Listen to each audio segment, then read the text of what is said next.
जय जीएस वाला YouTube channel में स्वागत है। आज हम लल्लन टॉप के अंतर्गत बहुत ही बेहतरीन टॉपिक सल्तनत कालीन प्रमुख अधिकारी, सल्तनत कालीन जो भी प्रमुख अधिकारी थे उनको देखेंगे, उनको याद करने का तरीका देखेंगे, ट्रिक्स देखेंगे, ठीक है ना।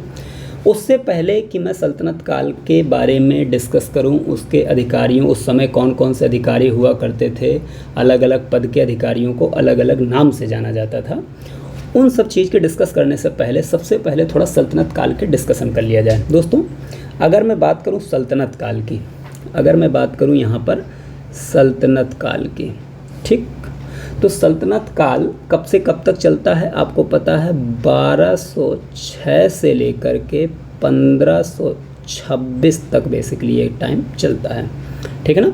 सुल्तानों का शासन भारत में रहता है। आपको पता है सल्तनत काल की स्थापना कुतुबुद्दीन ऐबक के द्वारा की जाती है, जो कि गौरी का गुलाम था, ठीक है ना। आपको एक चीज़ कहानी याद होगी कि देखो, शुरुआत में आपका यहाँ पर आएगा बंदा कौन, एक बंदा आएगा गजनवी आएगा। गजनवी के पहले की भी कहानी है, वो बाद में बताऊंगा, चूँकि ये लल्लन टॉप का वीडियो है इसलिए ट्रिक के माध्यम से चीज़ें जल्दी कंप्लीट करनी है।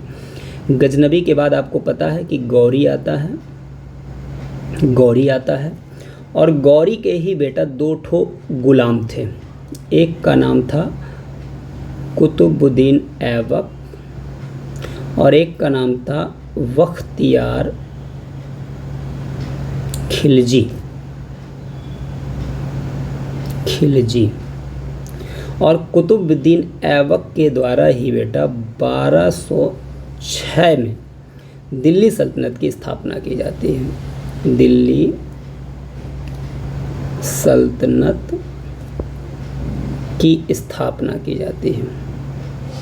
ये बात समझ में आ गई। अब ये दिल्ली सल्तनत कब से कब तक चलती है, तो ये 1200, आपको एक पता चल गया कि 1206 से लेकर कब तक चलेगी, जब तक कि भारत में मुग़लों का आक्रमण ना हो जाएगा। भारत में मुग़लों का आक्रमण कब हुआ था बेटा, मुग़लों का आक्रमण, भारत में मुग़लों का आक्रमण हुआ था। बाबर ने आक्रमण किया था 1526 में, ठीक है ना। और 1526 से भारत में मुग़ल वंश स्थापित हो गया था, मुग़ल वंश स्थापित हो गया था। ये कहानी आपको पता है। तो 1206 से लेकर के 1526 तक ये स्टोरी आपकी चलेगी। अब अच्छा, दिल्ली सल्तनत में इस टाइम पीरियड में कितने राजवंश हुए हैं, तो याद रखना यहाँ पर कई सारे राजवंश हुए हैं। सबसे पहले गुलाम वंश चलता है दिल्ली सल्तनत में। सबसे पहला वंश क्या था बेटा, गुलाम वंश, जिसे ममलूक वंश भी कहते हैं। इसके बाद खिलजी वंश चलता है बेटा, यहाँ पर खिलजी वंश चलता है। इसके बाद यहाँ पर तुगलक वंश की स्थापना होती है, तुगलक वंश की स्थापना होती है। इसके बाद यहाँ पर तुगलक वंश के बाद यहाँ पर सैयद वंश स्थापित होता है बेटा। अभी बताऊंगा किसने स्थापित किया था, सैयद वंश। और उसके बाद बेटा यहाँ पर चालू होता है सैयद वंश के बाद लोधी वंश। अगर मैं बात करूँ गुलाम वंश की स्थापना किसने की थी, तो आप कहोगे कुतुबुद्दीन ऐबक ने की थी। खिलजी वंश की स्थापना किसने की थी, तो जलालुद्दीन खिलजी ने की थी, जलालुद्दीन खिलजी ने की थी। तुगलक वंश की स्थापना किसने की थी, तो आपको पता होना चाहिए गयासुद्दीन तुगलक ने की थी। सैयद वंश की स्थापना खिज्र खां ने की थी। और लोधी वंश की स्थापना बहलोल लोधी बेटा, जैसा नाम है वैसा व्यक्ति है। अब इनको याद करने का तरीका कैसे याद रख लोगे, तो जितने भी वंश हुए, गुलाम वंश, खिलजी वंश, तुगलक वंश, सैयद वंश, लोधी वंश, इनको याद करने का ट्रिक है गुड़ खाकर तसला में,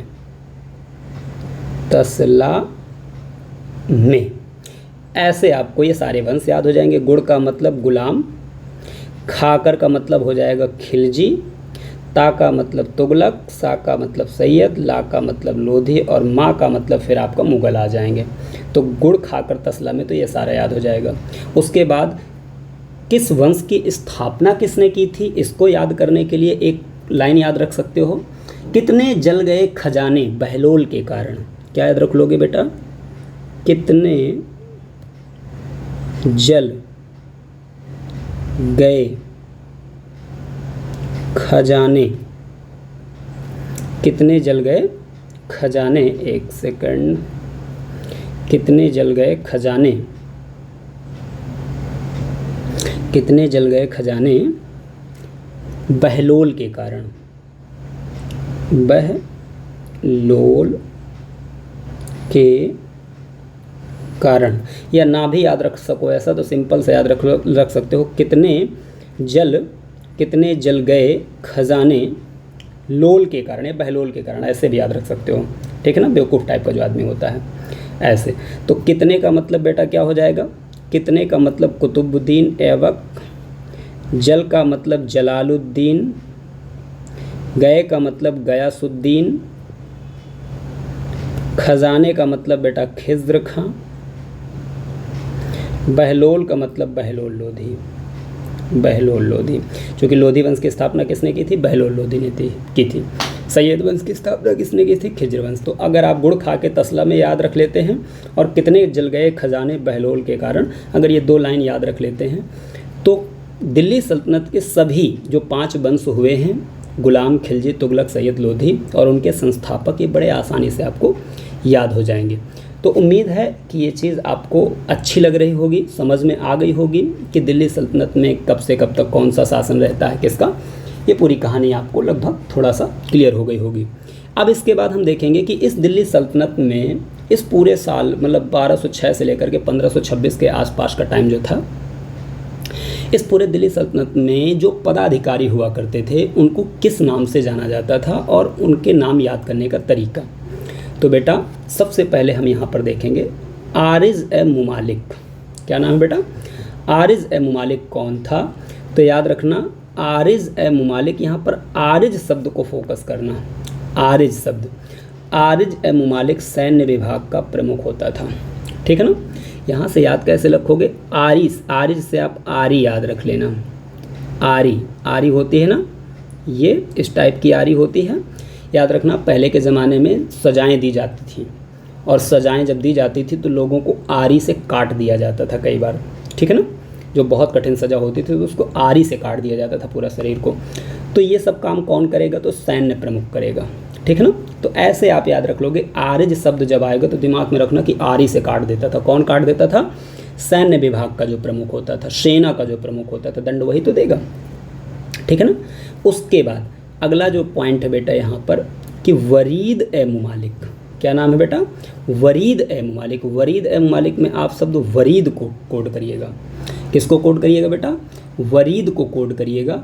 वरीद ए मुमालिक में आपको कैसे याद रख लेना है, वरीद से दिमाग में रखना है बरीक, वरीक। वरीक का मतलब बिल्कुल छोटे छोटे, बिल्कुल बाल में खाल निकालने का काम।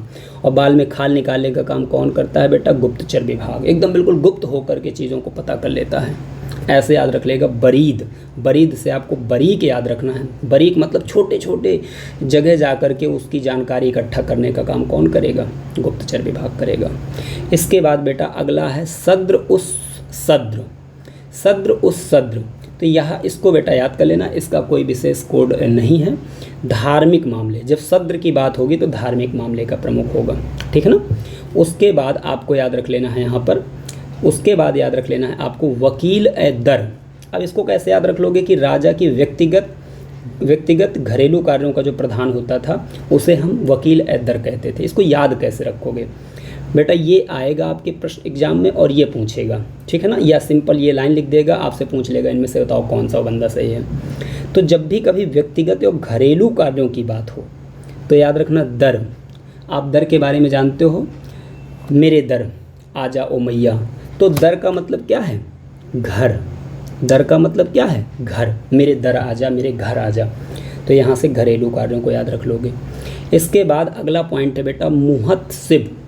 मुहतसिब जब भी याद करिएगा, ये शरीयत के अनुसार लोगों के आचरण, क्या बेटा, लोगों के आचरण का निरीक्षण करता था। आज भी हम जब लोगों के आचरण को पहली बार देखते हैं तो मुंह को देख के पता लगा लेते हैं, ठीक है ना। कई चीज़ें होती हैं जो चेहरे को देख करके आसानी से हमें पता चल जाती हैं। तो मुहतसिब से दिमाग में रख लेना मुंह, मुहतसिब से दिमाग में रख लेना मुंह। हम लोग मुंह देख करके ही, जैसे भंडारे में जब खाना खाते हो तो लोग मुंह देख के कई बार पूड़ी ज़्यादा देते हैं कि भैया ये अपना व्यक्ति है, इसको ज़्यादा पूड़ी दो, ठीक है ना, और ये गरीब व्यक्ति है, इसको कम पूड़ी दो। ऐसा भी कई बार हो जाता है, ठीक है ना। आपको ऐसा कभी ना कभी फेस करना हुआ होगा कि चेहरा देख के लोग चीज़ों को महत्व ज़्यादा दे देते हैं। तो मुहतसिब का दिमाग में मुंह से याद रख लेना, क्योंकि मुंह इसमें आगे लिखा है। मुंह देख के मतलब लोगों का आचरण पता करता था। शरीयत के अनुसार, जो कानून के अनुसार, तो मुहतसिब अधिकारी होता था जो शरीयत के अनुसार लोगों के आचरण का क्या करता था, निरीक्षण करता था। देखो याद करना है, याद करने का मैं तरीका बता रहा हूँ। और ये सब बेटा पीसीएस के लिए बहुत ज़्यादा इम्पॉर्टेंट है, आरओ के लिए भी बहुत ज़्यादा इम्पॉर्टेंट है, और वनडे के एग्ज़ाम के लिए तो फिर मैं कहूँगा ही नहीं कि कितना इम्पॉर्टेंट है। उसके लिए तो सब कुछ इम्पॉर्टेंट होता है, ठीक है ना, क्योंकि वनडे के एग्ज़ामों का दीन ईमान नहीं होता, वो कुछ भी पूछ सकते हैं। बाकी मैं वादा करता हूँ कि यहाँ से जब भी मिडल इंडिया से जब भी पीसीएस और आरओ में क्वेश्चन पूछता है तो मोस्टली प्रशासन से ज़्यादातर क्वेश्चन उठते हैं, और ये सब प्रशासन का पार्ट है, इसलिए इसको बहुत गौर से देखिएगा। चूँकि आपको पता है कि पेपर पीसीएस का और आरओ का ये जो है पेपर आपके सामने लगे हैं अक्टूबर दिसंबर में, तो इनको बहुत गौर से ध्यान दीजिएगा। चलिएगा, इसके बाद बेटा अगला है अमीर ए अखूर।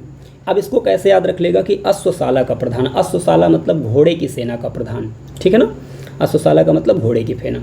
अब इसको याद कैसे रखोगे, तो एक चीज़ बेटा आपने इस पूरे शब्द में एक चीज़ आपको दिमाग में आ रहा होगा, खुर। क्या दिमाग में आ रहा है बेटा, खुर। खुर आपको पता है घोड़े का पैर जो होता है, ये जो पैर होता है ना, ये जो पैर होता है खुर, घोड़े का खुर बेटा बहुत मजबूत होता है, इसीलिए घोड़ा इतना स्पीड से पक्की रोड में भी दौड़ पाता है, ठीक है ना। आपको पता है हाथी और जो ऊँट होता है इनके पैर में खुर नहीं होते नीचे के, ठीक है ना, इसलिए इनको पक्की रोडों में चलना काफ़ी कठिन होता है। तो खुर किनके सबसे मजबूत होते हैं, तो घोड़ों के, याद रख लेना। किनके मजबूत होते हैं बेटा, घोड़ों के। और इसीलिए घोड़ा तथा उसकी एक प्रजाति है गधा, ठीक है ना। तो घोड़ा, गधा और खच्चर, इन सभी जीवों को जिनके खुर बहुत मजबूत होते हैं उनको आप लोग देखते होंगे कि रिक्शे में यूज करते हैं। क्यों? क्योंकि रोड में उनको चलना है, अगर खुर मजबूत नहीं होगा तो बेटा वो रोड में कंटिन्यू नहीं चल पाएगा। तो याद रखना अमीर ए आखूर से खुर याद रख लेना, खुर का मतलब घोड़ा से दिमाग में रख लेना, घोड़े सेना का अधिकारी अर्थात अश्वशाला का प्रधान होता था। इसके बाद बेटा एक नाम आता है अमीर ए हाजिब, अमीर ए हाजिब। यहाँ पर बेटा अमीर ए हाजिब में एक चीज़ याद रख लेना कि हाजिब का मतलब प्रहरी होता है, प्रहरी, प्रहरी, ठीक है ना, द्वारपाल। क्या कह सकते हैं, इसका एक पर्याय क्या हो जाएगा, द्वारपाल। हाजिब का मतलब बेटा प्रहरी या द्वारपाल होता है, गूगल करके भी आप चेक करिएगा, यही दिखाई देगा कि हाजिब का मतलब क्या होता है, तो प्रहरी या द्वारपाल होता है, ठीक है ना। तो दरबारी शिष्टाचार के नियमों को लागू करने वाला। अब द्वारपाल का ही तो काम होता है कि भाई अंदर कोई भी जो है पिस्तौल लेके नहीं जाएगा, मतलब आज भी जो द्वारपाल होते हैं उनका यही तो काम होता है कि वो पहले से ही एक निरीक्षण कर लेते हैं कि अंदर जो दरबारी शिष्टाचार है वो बना रहे, बाहर से कोई भी ऐसी गलत गतिविधि की चीज़ें लेकर के अंदर ना जाए। तो ऐसे दिमाग में रखें, हाजिब जब भी दिमाग में आए तो प्रहरी या द्वारपाल अर्थात दरबारी शिष्टाचार बनाने का इसका मुख्य काम होगा, ठीक है ना, कि दरबार में कोई प्रॉब्लम ना हो पाए।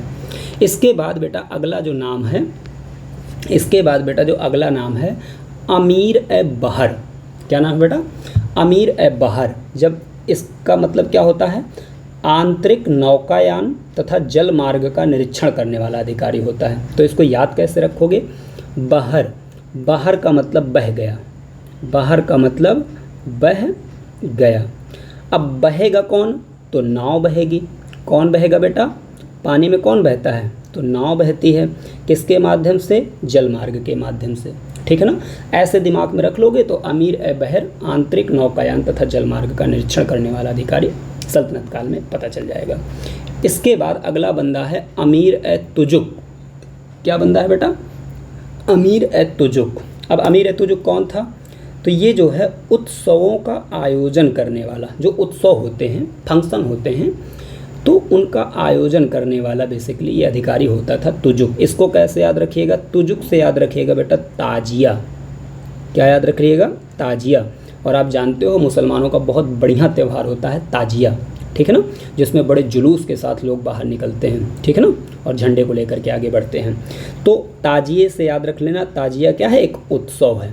तो अमीर ए तुजुक, जब भी तुजुक आए तो दिमाग में ताजिया याद रख लेना, तो उत्सव दिमाग में आ जाएगा, तो आंसर टिक हो जाएगा आपका। इसके बाद बेटा आएगा साहना ए मंडी। साहना ए मंडी क्या होता था? तो बाजार मूल्य का नियंत्रण करता था तथा बाट माप की जांच करता था कि कोई गलत तरीके से बाटों का प्रयोग तो नहीं कर रहा। ये सारी चीज़ें जो है कौन करता था? तो साहना ए मंडी करता था, ठीक है ना, साहना ए मंडी करता था। तो ये तो ऐसे ही याद हो जाएगा। मंडी, मंडी मतलब बाज़ार, यहाँ से ही पता चल जाएगा कि मंडी मतलब क्या होता है बेटा? बाज़ार होता है। तो यहाँ से बाट माप और बाज़ार में काम ही यही होता है, नाप तौल का काम होता है। तो नाप तौल की ये निरीक्षण करता था कि कोई गलत तो नहीं कर रहा, ये सारी काम करता था। इसके बाद बेटा अगला नाम आएगा साहना ए पीला। क्या बेटा नाम आएगा? साहना ए पील। क्या नाम आएगा बेटा? साहना ए पील। ये हाथियों की सेना का प्रमुख होता था। अब इसको कैसे याद रख लोगे? कैसे याद रख लोगे? आपको पता है हाथी को चलाने वाला जो महावत होता है उसको पीलवान भी कहते हैं। क्या कहते हैं बेटा? पीलवान। पीलवान यही हाथी को बेटा कंट्रोल करता है। आपको ये पता होगा, नहीं पता है तो जानकारी रखिए कि हाथी को कंट्रोल करने वाला जो महावत होता है उसे पीलवान भी कहते हैं, ठीक है ना। तो साहना ए पील शब्द आएगा तो खटाक से आपके दिमाग में क्या आना चाहिए? हाथियों का आना चाहिए। तो हाथियों की सेना का प्रमुख, ये सेना लिखा है बेटा, सेना का प्रमुख होता था। इसके बाद अगला है सर ए जानदार। नाम से ही पता चल रहा है जानदार, जो जान को बचाने का काम करे। और जान को बचाने का कौन काम करेगा? जो हमारे अंगरक्षक होते हैं, अर्थात ये सुल्तान के अंगरक्षक होते थे, सरे जानदार कहलाते थे। ऐसे सैनिक जो सुल्तान के अंगरक्षक का काम करते थे उन्हें हम क्या कहते थे? सरे जानदार कहते थे। इसके बाद एक बंदा है बेटा कोतवाल। क्या बंदा है? कोतवाल। कोतवाल ये कौन था? तो शहरों में शांति व्यवस्था बनाए रखने के लिए उत्तरदायी अधिकारी होता था। अब इसको कैसे याद रख लोगे? तो कोतवाल में वाल को दिमाग रख लो। वाल मतलब होता है दीवाल। क्या होता है? दीवाल। और जब एक आदमी, एक परिवार दूसरे परिवार की चुगली कर रहा होता है तो कहते क्या हैं कि भैया चुगली ना करो, दीवालों के भी कान होते हैं। मतलब दीवालों के भी क्या होते हैं बेटा? कान होते हैं। तो अगर दीवालें नहीं होंगी तो शहरों में बेटा क्या होगी? शांति होगी। कहते भी हैं दीवाल का मतलब बाउंड्री होता है, ठीक है ना, एक बाउंड्री खींच दी जाती है जिससे आपका घर बन जाता है। अगर पूरा देश, पूरी दुनिया आपका समान मानोगे तो फिर कोई दीवार या कोई बाउंड्री नहीं रह जाएगी। तो यहाँ याद रखना, वाल ख़त्म कर दो तो बेटा शांति बनी रहेगी। दुनिया की बाउंड्रियाँ ख़त्म कर दो तो पूरी दुनिया एक शांति का सागर में डूब जाएगी, ठीक है ना, यह शांति के सागर में शामिल हो जाएगी। तो वाल से शांति याद रख लेना। इसके बाद बेटा एक अधिकारी होता था कारकून। बहुत पूछा जाता है, ये सब रिपीटेड क्वेश्चन है। कारकून कौन था? तो भूमि कर का हिसाब करने वाला अधिकारी था। कौन था बेटा? भूमि कर का हिसाब, ठीक है ना। ये काम अमीन करते हैं आज के युग में। आधुनिक काल में ये काम कौन करते हैं बेटा? अमीन करते हैं। कौन करते हैं? अमीन। लेखपाल करते हैं, लेखपाल करते हैं। वही काम सल्तनत काल में कौन करता था? कारकून करता था। कौन करता था? कारकून करता था। तो मुझे लगता है कि ये चीज़ आपको बहुत अच्छी तरीके से समझ में आ गई होगी, इसमें किसी भी प्रकार की कोई दिक्कत नहीं होगी।